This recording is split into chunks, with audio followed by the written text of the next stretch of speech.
What happens when a woman is dragged into court by her own father, accused of being a freeloader and a thief who stole from her late mother's trust, while an entire town believes that story, not knowing she was the one quietly holding that family together all along?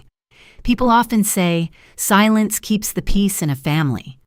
But when that silence is turned into evidence against you, do you keep enduring it? Or do you risk everything to finally tell the truth? Before we dive into today's story, let us know where you're tuning in from. It's always amazing to see where our stories travel. Don't forget to subscribe so you won't miss the next twist in this journey. And now, let's hear her out. The courtroom smelled like old wood and something metallic like pipes that hadn't been replaced since the 70s. The kind of smell that sticks to the back of your throat if you breathe too deeply. I didn't. I kept my breaths measured, slow, controlled. I sat in the witness chair, my spine straight against the hard wood, my hands resting still in my lap. From where I was, I could see almost every face in the room. That was the problem with a place like this small town, Montana. Nobody was a stranger. Every pair of eyes belonged to someone who had known my last name longer than they had known their own opinions. This wasn't just a courtroom. It was a stage. And everyone here had already decided what kind of person I was. I knew it the moment my father stood up. Caleb Knox didn't need to raise his voice to command attention. He never had. Decades on the county council had trained him well how to speak just loud enough, just steady enough, so that people leaned in instead of tuning out. Authority for him wasn't volume, it was presence. She hasn't worked a day since college? His voice carried cleanly across the room, landing exactly where he wanted it to on the jury, on the judge, on every person who had ever shaken his hand at a town event. I didn't move. He continued, each word placed like a brick. She left this town 15 years ago with nothing but excuses, no career, no record, no contribution to this family. And now, after her mother passes, she comes back not to grieve, not to help, but to take. A slight pause. Perfect timing. To steal from her own mother's trust. There it was, the version of me he had built. I watched the jury. A few of them nodded, not dramatically, just enough. Recognition, agreement, confirmation. This wasn't new information to them. This was reinforcement. I understood what he was doing. I'd seen this pattern before, just in different rooms with different stakes. He wasn't presenting facts. He was defining reality. The same way he did at council meetings, the same way he settled disputes at Sunday dinners, by speaking first and speaking with certainty. People didn't question certainty. They followed it. I shifted my gaze slightly and caught sight of my sister Marin sitting in the gallery. Her head was bowed, her hands folded tight in her lap. From a distance, she looked like grief. Up close, I could see the control in it, the careful stillness, the deliberate avoidance of eye contact. She didn't look at me. Of course she didn't. I turned my attention back to my father. He was holding a manila folder, flipping it open just enough for effect, like it contained something definitive, something undeniable. He didn't even need to show what was inside. The gesture alone was enough. Proof didn't have to be visible if people trusted the person holding it. I stayed still. No reaction, no interruption. I had learned that the hard way. Emotion in a room like this was a liability. It gave people something to point at, something to interpret. Anger could be twisted into guilt. Silence, at least, was harder to weaponize, though not impossible. My mind stayed sharp detached the way it did when I was coordinating operations under pressure. Observe, assess, don't engage unless necessary. Because the moment I reacted, I would be stepping into the version of me he had already written. On the surface, this was a case about money, a trust, withdrawals, signatures. But underneath it was something else entirely. He wasn't trying to win a lawsuit. He was trying to erase me. And the worst part was, this wasn't the first time he had done it. It was just the first time he had done it in front of an audience. I let my eyes drift just for a second to the defense table. My attorney's briefcase sat there, closed still. Inside it, I knew was the envelope. sealed, heavy, final. I had thought about it all morning, what it would mean to use it, what it would cost. That envelope could end this case in minutes. It could dismantle everything my father had just built, but it would also tear open a part of my life that had never been meant to exist in rooms like this. Once it was out, it wouldn't go back. There was no version of events where I could reveal that truth and then return to being invisible again. And invisibility had been the job. I looked back at my father. He wasn't just trying to win. I could see it now clear as anything. This was about control, about rewriting the narrative so completely that there would be no room left for me in it. Not as a daughter, not as a person, not even as a memory worth defending. If he succeeded here, it wouldn't matter what the truth was. This would be the story that lasted. I felt something settle inside me. Then not anger, not panic, just clarity, timing. That was all this came down to now. If I moved too early, I would lose everything I had spent years protecting. If I moved too late, I wouldn't have anything left to defend. And as I sat there listening to him dismantle a version of me I barely recognized, I understood one thing with absolute certainty. If I didn't choose the right moment, this story would end exactly the way he wanted it to. The first time I realized I had been erased, it didn't happen in a courtroom. It happened in a hallway. I had come back to the house the day after my mother's funeral. The air still carried that heavy artificial quiet people create when grief is fresh, like if they move too loudly they might disturb something sacred or fragile or unfinished. I remember stepping inside and expecting something familiar, not comfort, just continuity. Instead, I found absence. And the hallway that used to hold every version of me, every achievement, every milestone was bare, not completely empty. That would have been obvious. Instead, it was filled with replacements, cheap frames, a calendar from the local feed store, a faded landscape print that didn't belong to anyone. But what was missing stood out louder than what remained. My graduation photo gone, my honors certificate gone. The commissioning portrait that had once hung at the end of the hall, gone. No marks, no outlines, just slightly lighter patches on the wall where something used to be. I stood there longer than I should have, staring at it. Because that kind of removal doesn't happen by accident. It takes time, intention, decision. That was the moment I understood. My father hadn't just accepted my absence. He had curated it. Back in the courtroom, I shifted my focus slightly, watching the room through a different lens now. Not as a defendant, as an observer. Because once you see a pattern, you can't unsee it. The hardware store owner in the second row, he used to ask about me every time I came home for holidays. Now he was watching me like I was someone he had heard about, not someone he had known. The pastor near the aisle, he had shaken my hand at my mother's service, told me he was praying for our family during this difficult time. Now his expression held something else: distance, judgment.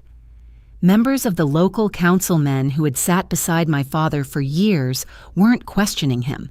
They were reinforcing him with their silence, with their nods, with the absence of doubt. It hadn't taken much, a few conversations, a few carefully placed comments, maybe a letter or two. She never settled down. She couldn't hold a real job. She drifted, simple, repeatable, believable. And in a town like this, belief spreads faster than truth ever could. I let my gaze move again, landing on Marin, my sister. She still hadn't looked at me, but I remembered. I remembered the tuition payments that had appeared in her account under the name of an alumni grant. The way she had called me once, laughing, saying she couldn't believe her luck, that someone out there had decided she was worth investing in. I remembered the quiet transfers that covered her rent when she first started teaching. The small gaps filled before she ever had to ask. She never knew where any of it came from. She didn't need to. That had been the point. And now she sat there, shoulders slightly hunched, playing her role perfectly. The grieving daughter, the responsible one, the one who stayed, the one who didn't leave. I felt it, then not anger, something colder. Recognition. This wasn't just misunderstanding. This was replacement. The version of me that existed in this room wasn't me at all. It was a construct, a simplified, convenient narrative that fit neatly into everything my father had told them. And it was working, because it was easier to believe. I straightened slightly in my seat, my thoughts shifting from memory to strategy. This was no longer about defending myself in the traditional sense. Facts alone weren't going to fix this, not the kind I could safely provide anyway. I broke the situation down the way I always did under pressure. Opponent Caleb Knox. Not just a man, but a network. Influence, history, reputation. Environment controlled, local, biased. Assets. The truth. Limitation. The truth wasn't fully deployable. That was the problem. Everything that could prove who I really was also risked exposing things that were never meant to be seen in a room like this. If I revealed too much, I wouldn't just be ending a lawsuit. I'd be breaking the rules that had defined my entire life for the past 17 years. I glanced once more at my attorney's briefcase. Still closed. Still waiting. So was I. Because this wasn't about clearing my name anymore. It was about something much more precise. Control, not of the courtroom, not of the jury, but of the narrative. I didn't need them to understand everything. I just needed to stop them from deciding who I was without me. And as I sat there listening to my father's voice fill the room with a version of me that had never truly existed, I made a decision. I wasn't here to prove I was innocent. I was here to take back the right to define myself. There are two versions of my life. One of them is sitting in this courtroom being described in neat, simple sentences that fit inside people's expectations. A woman who left. A woman who failed. A woman who came back only when there was something to take. The other version doesn't exist here. It exists in rooms with no windows where the lights never change, and time is measured in decisions instead of hours. It exists in conversations that never get recorded in reports, that never get filed under a real name, in outcomes that are felt but never traced back to a single person. I've spent years in places where hesitation gets people killed, places where there is no room for error, no margin for doubt, where every decision carries weight and every silence is intentional. I've analyzed situations that most people would never even hear about. I've coordinated outcomes that never make the news but quietly shape what happens next. None of it shows up anywhere that matters in this room. That's the part they don't understand. It's not that there's nothing there. It's that there can't be. I kept my gaze steady as the opposing counsel approached again, his tone shifting from confident to surgical. He wasn't trying to impress anymore. He was narrowing in. "Miss Knox," he said, "can you provide any verifiable proof of employment over the last 10 years? Tax filings, payroll records, employer identification, anything that confirms you've held a legitimate position?" I didn't look at him right away. I let the question settle. Not because I needed time to answer, but because I understood exactly what kind of answer this room was waiting for. Something tangible, something visible, something that could be passed around and agreed upon. "I work in operational analysis," I said finally, my voice even controlled. "The nature of my work requires discretion. Documentation exists, but it is not publicly accessible." A pause, then a slight smile from him. Not friendly, certain. "So your position is that you have a career," he said. "But there is no way for this court to verify it." "My position," I replied, "is that the inability to access something does not mean it doesn't exist." A few murmurs shifted through the room, subtle but noticeable. He turned slightly toward the jury, letting that statement hang just long enough to become suspicious instead of credible. No employer, no records, no digital footprint. He continued, "In today's world, that's not discretion. That's absence." I didn't respond, because this wasn't about facts anymore. It was about interpretation.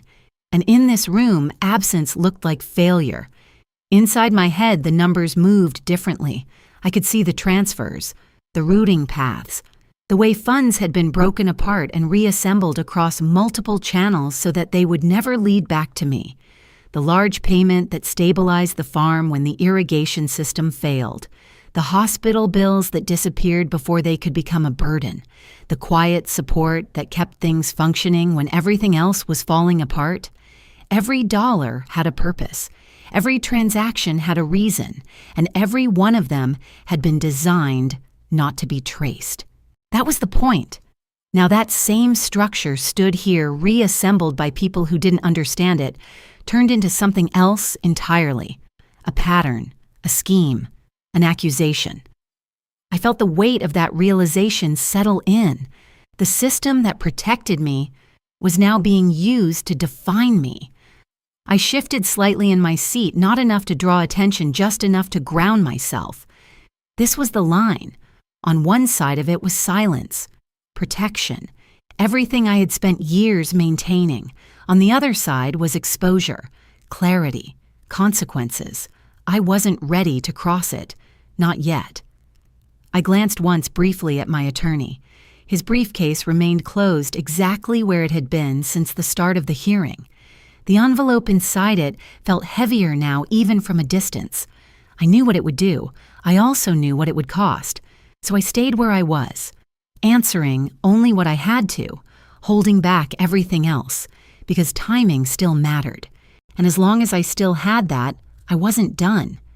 But I could feel it now, slow, steady, inevitable.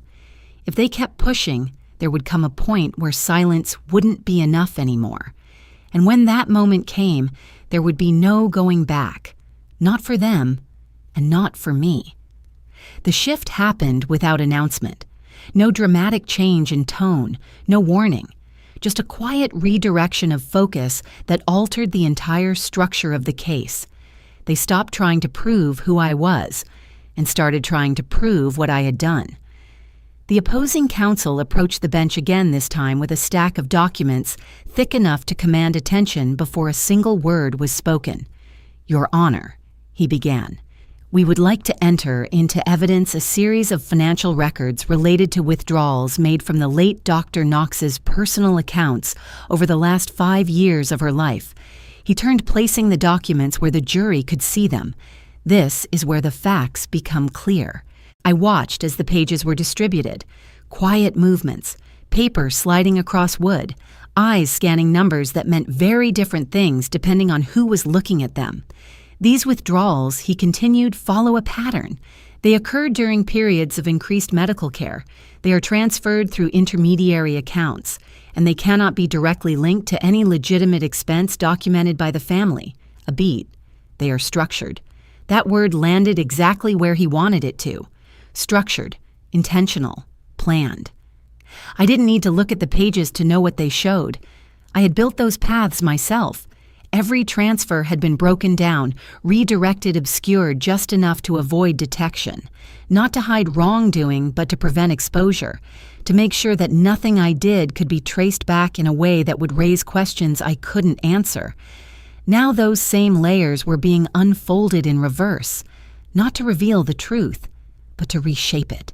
I let my eyes rest on one of the jurors as he flipped through the pages, his brow tightening slightly as he tried to make sense of it. From his perspective, this wasn't support. It was manipulation. These funds, the attorney went on, were not paid directly to medical providers.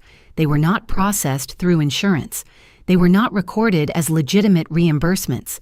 Instead, they were routed through multiple accounts, creating a network designed to conceal their origin and destination.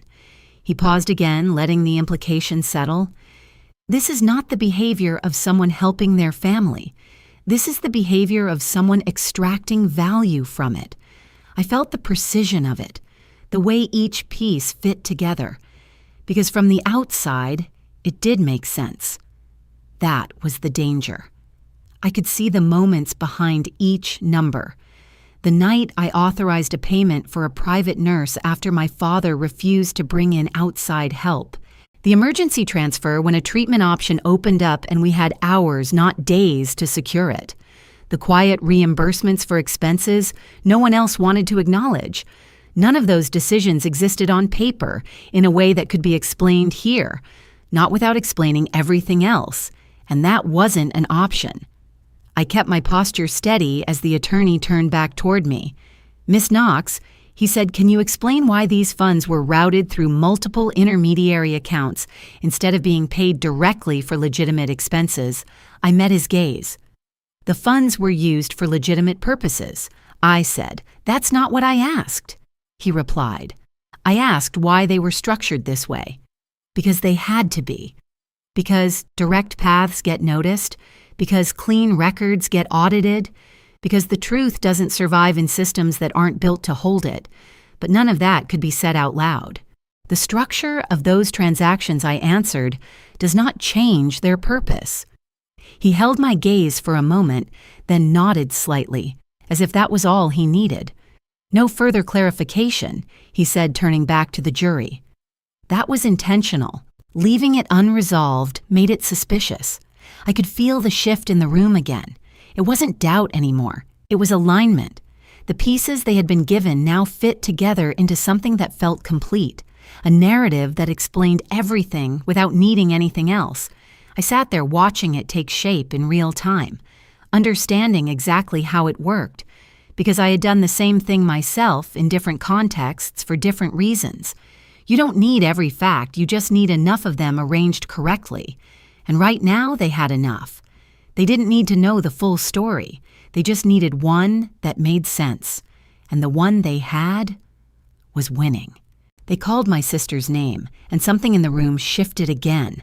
Not loudly, not dramatically, just enough to change the rhythm. Marin stood up slowly, smoothing her hands over the front of her dress like she needed something to hold on to. Her steps were measured careful, like she understood exactly how every movement would be read. I watched her the same way I had been watching everything else.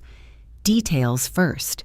Her shoulders were slightly drawn in, not collapsed, just enough to suggest vulnerability. Her breathing was controlled, but she let it catch once softly as she reached the stand. Her eyes stayed down for a moment longer than necessary before she finally looked up. She didn't look at me. Not once. She took the oath, her voice just unsteady enough to sound real. Not forced, not exaggerated, practiced. That's when I understood. This wasn't spontaneous. It never had been. Marin, the attorney, began gently shifting his tone to something almost protective. "Can you tell the court about your relationship with your sister?" She hesitated just long enough to suggest discomfort. "We used to be close," she said quietly. "But over time, things changed." Her voice dipped slightly on the last word like it carried weight. "Changed how she started disappearing," Marin said. "Weeks at a time, sometimes months. She'd come back and talk about these big projects, important work. But there was never anything to show for it." I felt the words settle in the room. Not accusations, observations. That made them harder to challenge. It always sounded bigger than it was. She added, her eyes flicking down again, like she was trying to make something ordinary sound important. There it was, the image fully formed, not just absent, delusional. I kept my expression neutral, but inside I was already tracking the direction this was going. She wasn't just describing behavior, she was establishing credibility, or rather, the lack of it. The attorney nodded, encouraging her forward. "And during your mother's illness, Marin took a breath, letting it tremble slightly this time. I was the one who stayed," she said. "I handled the appointments, the bills, the day-to-day care. My sister would come and go, but she was never present." The word hung there. Present. Something about the way she said it made the absence feel intentional, like neglect, like choice. I could feel the jury leaning into it. Of course they were. This was familiar. This was understandable. A daughter who stayed, a daughter who didn't. Then the shift came, subtle but deliberate. Marin, the attorney, said, his voice lowering slightly. "At some point, you reviewed your mother's financial records. Is that correct?" She nodded. "Yes." "What did you find?" She hesitated again. longer this time, letting the silence build just enough to feel heavy. I found withdrawals, she said, large ones, repeated, and the signatures. She stopped swallowing. They didn't look right. The room stilled. I felt it immediately. This was different.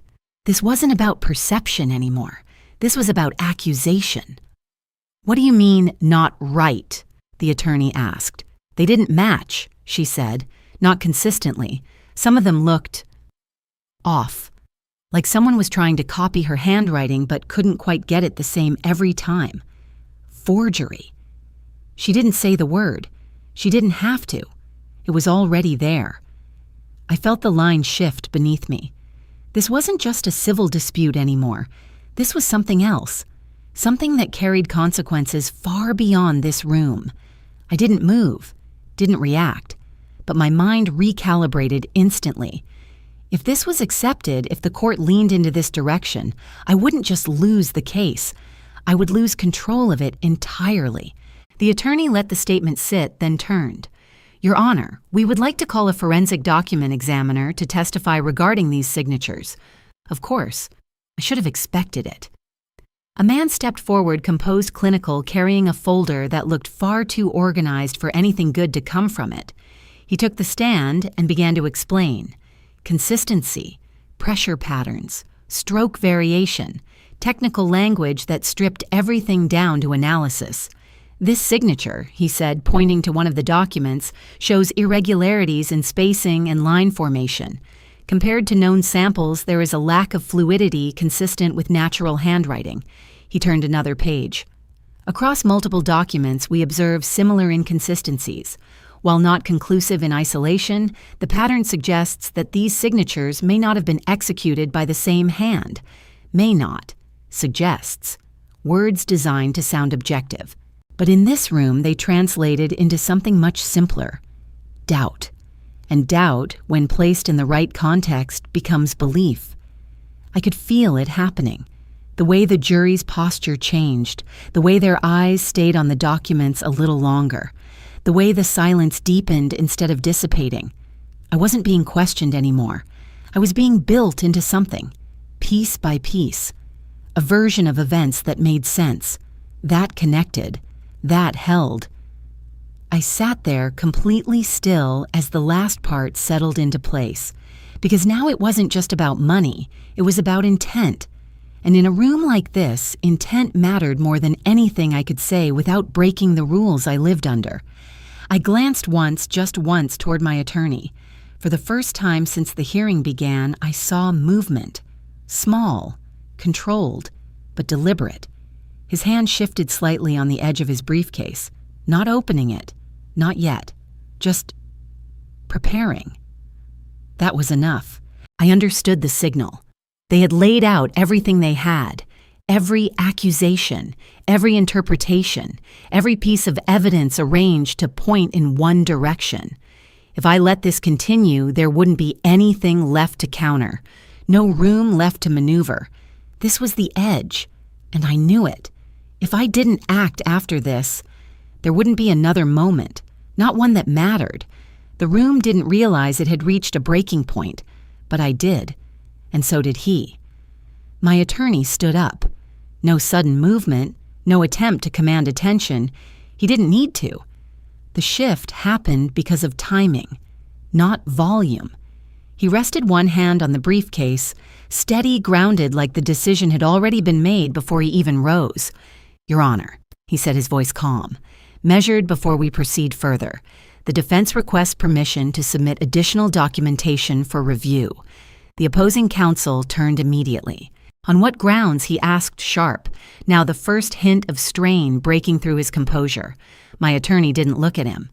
"This documentation pertains directly to the defendant's employment status and the nature of her financial activity," he replied. "It has been authorized for limited disclosure under federal clearance." That word landed differently than anything else had, not louder, just heavier. Authorized. Federal.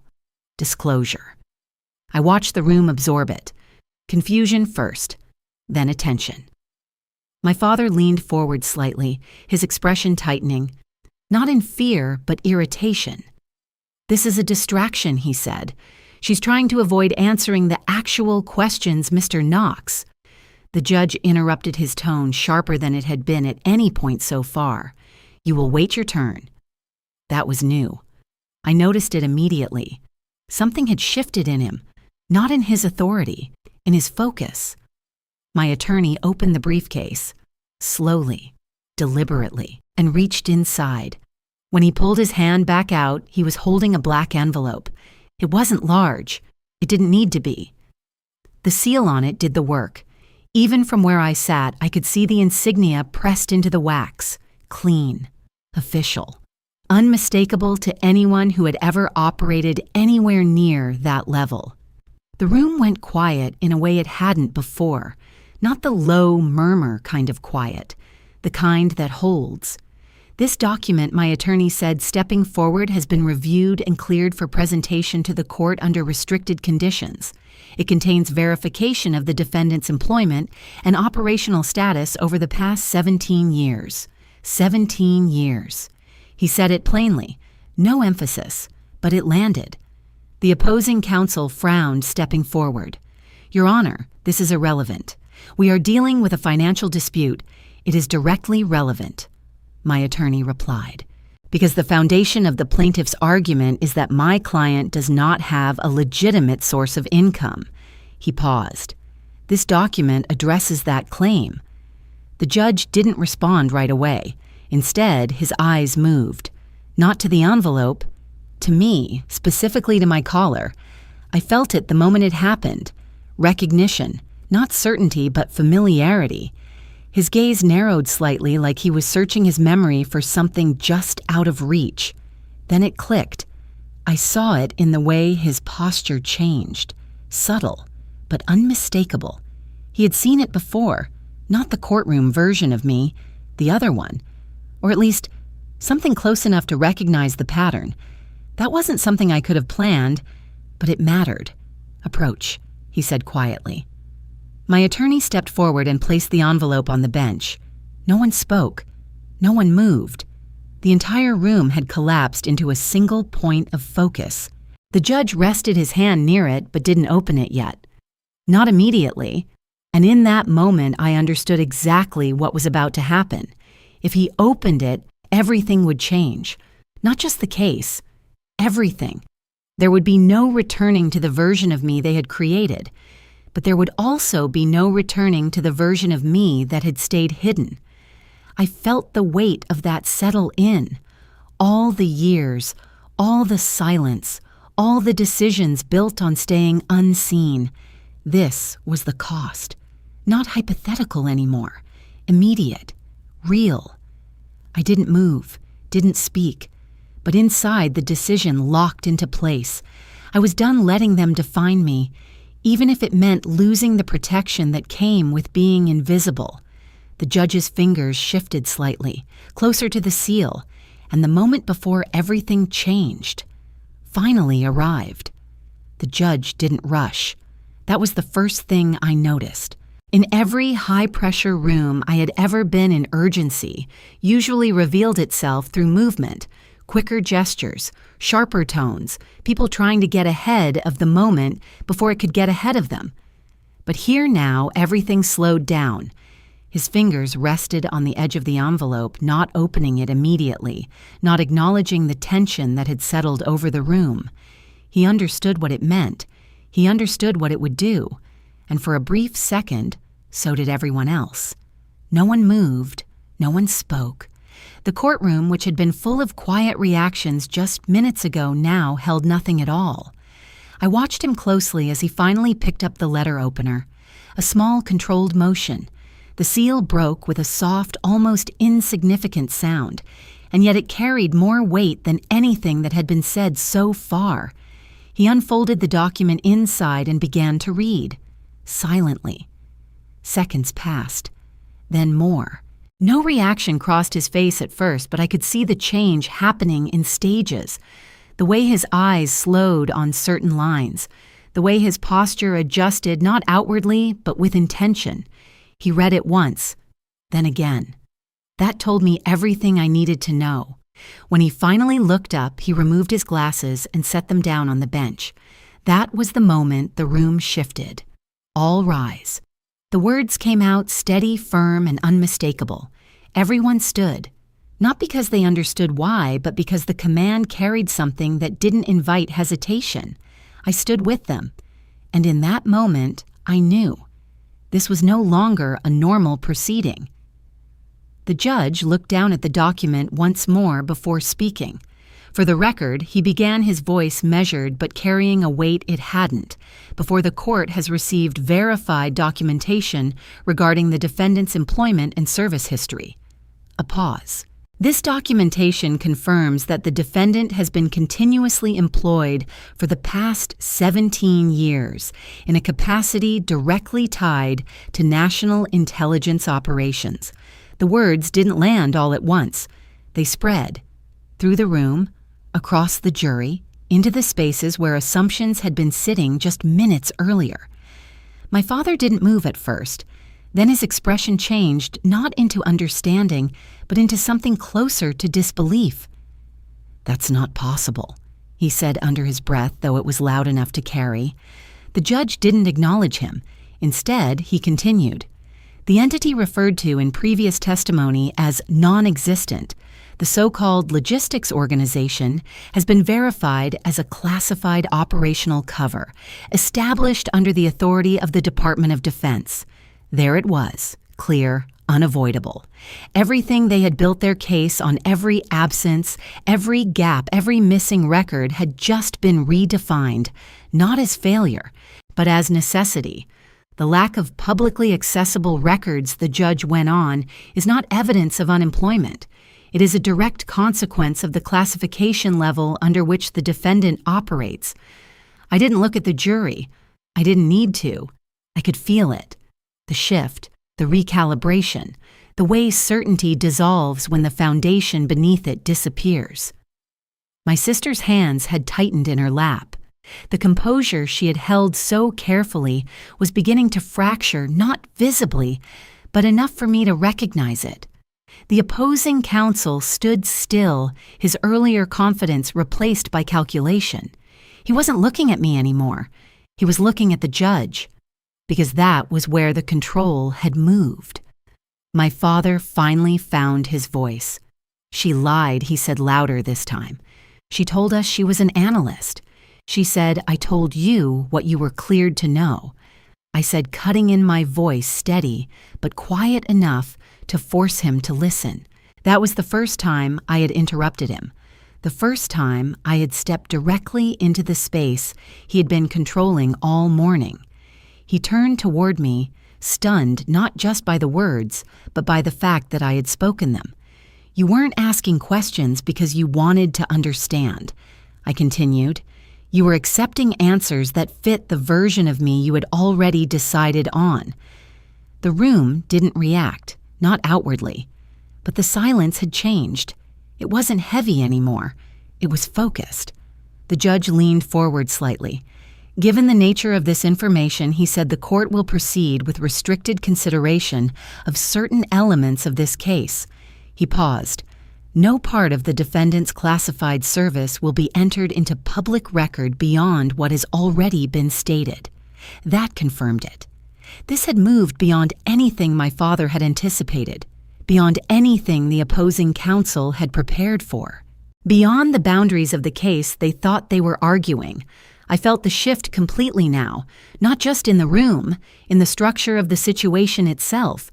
For the first time since this began, I wasn't reacting to their narrative. They were reacting to mine.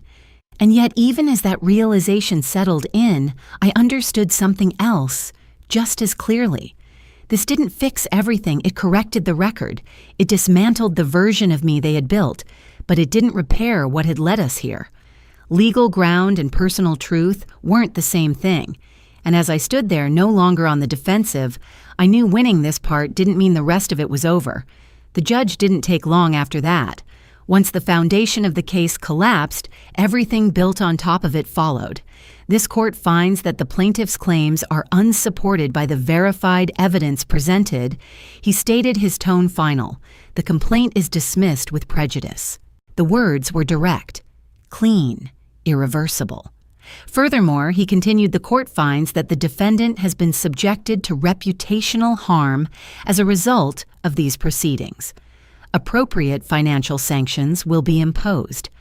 There was no reaction from my father at first, no protest, no argument, just stillness.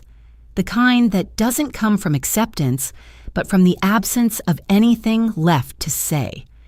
Around him, the room began to shift again, but differently this time. People weren't leaning forward anymore. They were pulling back, distancing themselves from the certainty they had held so confidently before. My sister didn't look at him. She had turned slightly away. Her posture no longer composed, her hands no longer steady. Whatever alignment had existed between them was gone. And just like that, the structure he had built, his version of events, his control over the narrative, began to fall apart in real time. "Court is adjourned," the judge said. The sound of the gavel echoed once. And that was it. No dramatic conclusion, no drawn-out resolution, just the end of something that had felt inevitable, until it wasn't. I stood slowly, the movement deliberate grounding. For a moment I considered leaving without saying anything. It would have been easier, cleaner. But this wasn't about ease anymore. "Why didn't you tell us?" His voice stopped me before I reached the aisle. I turned. He looked different now, not smaller, but less certain, as if the version of the world he had been operating in no longer held. "You think this is about what I didn't tell you?" I asked. There was no anger in my voice, just clarity. "You didn't need details." I continued. "You needed to know who I was, and you chose not to." He shook his head slightly, like he was trying to reassemble something that no longer fit. "We didn't have anything to go on," he said. "There was nothing there. There was everything there." I replied, "Just not in a form you were willing to recognize." I stepped closer. Not enough to close the distance completely, but enough to make sure he heard what came next without anything getting in the way. "The money that kept the farm from collapsing 4 years ago," I said. "That was me." His expression shifted, slowly. "The hospital bills that never turned into debt," I continued. "That was me too." I let the silence sit for a second, and the support Marin thought came from somewhere else. That was me. My sister's head lowered further. I didn't look at her. This wasn't for her. "I didn't do any of it because of you," I said finally. "I did it because of her. Because of my mother, because she had understood me in a way he never tried to. That was the only explanation he was going to get, and that ends here," I added. He looked at me, confusion mixing with something else, something closer to realization. "I'm not part of this system anymore," I said. "Not like that. No more silent support. No more invisible intervention. No more holding things together from a distance. The balance had changed. Completely." I turned and walked out of the courtroom. This time, no one stopped me. The hallway outside felt different. Not because it had changed, because I had. The air was clearer, lighter, real.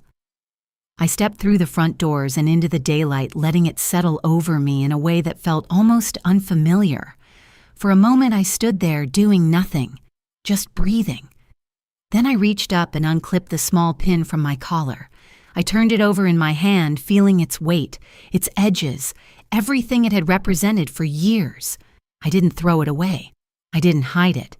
I simply placed it in my pocket, not as something I had to carry, but as something I now chose to.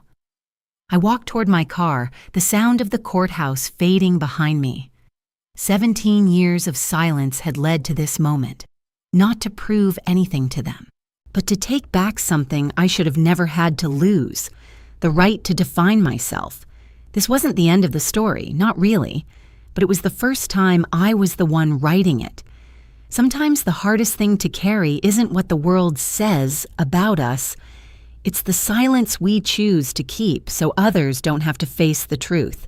And somewhere along the way, that silence can start to rewrite who we are in other people's eyes. But maybe what matters most isn't proving anything to anyone. Maybe it's knowing deep down that we never became the version they needed us to be. We don't always get the understanding we deserve even from the people closest to us, and that can leave a quiet kind of ache, one that doesn't ask for justice just to be seen. If this story left something with you, even just a small reflection, you're not alone in that feeling. If you'd like to stay with us for more stories like this, you can subscribe and become part of a space where we listen, share, and understand a little more about each other. And if you feel like it, you're always welcome to leave a few lines in the comments. Sometimes the things we carry become lighter when they're put into words. Thank you for being here, for listening all the way through. Take care of yourself, and I'll see you again in the next story.